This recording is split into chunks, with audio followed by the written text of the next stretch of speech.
there, this is Brian Mount with turpmechanic.com. Today I want to talk to you about electric dethatchers and how to use them in your lawn most effectively.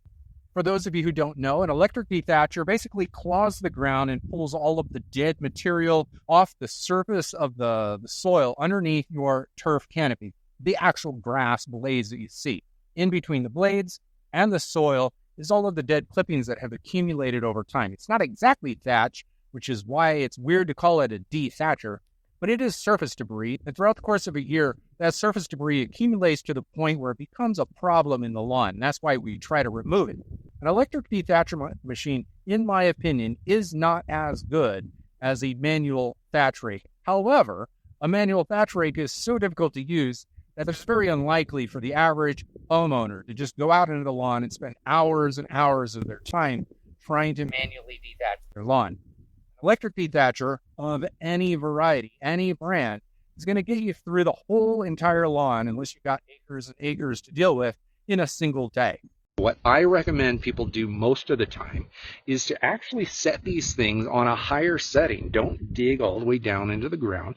And I also recommend cutting your lawn before you do this. If you watch a lot of tutorials online on how to use these machines and the benefits of them, you see people like trying to dethatch like really overgrown grass all the time because it just looks more impressive. They're just pulling more material out. If you run your lawnmower over the lawn and cut it down to its normal length, or maybe even a little bit shorter, it's actually easier to use these machines. There's less material for you to pull out of the ground and clean up later.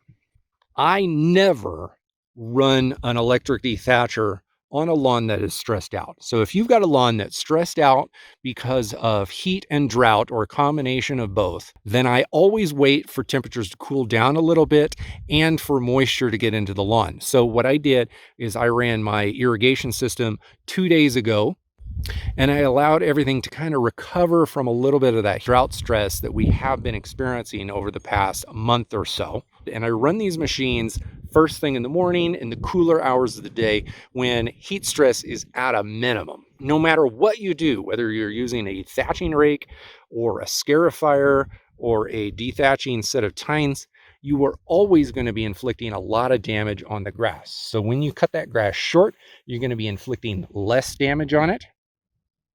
And if you run your dethatcher on the higher setting, so you're not digging so far into the ground, you're going to be inflicting less damage as well.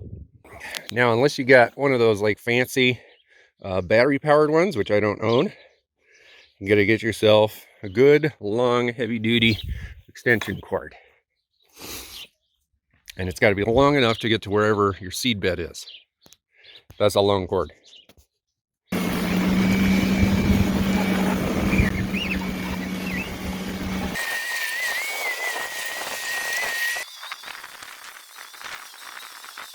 There's a big pile of stuff that I picked up.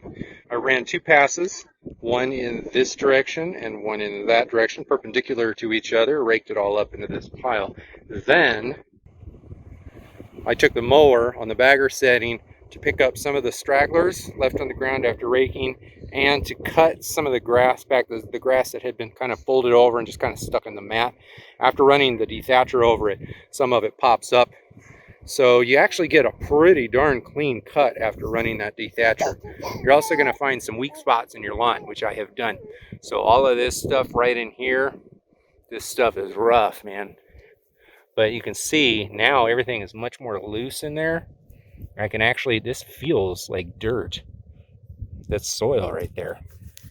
And there's crowns sticking up with a little bit of green. It won't take long for all of this to be full. These machines do cost a bit. They speed the process up significantly over using a manual dethatching rake. However, you can actually dethatch or remove the surface debris better by using a manual thatching rake.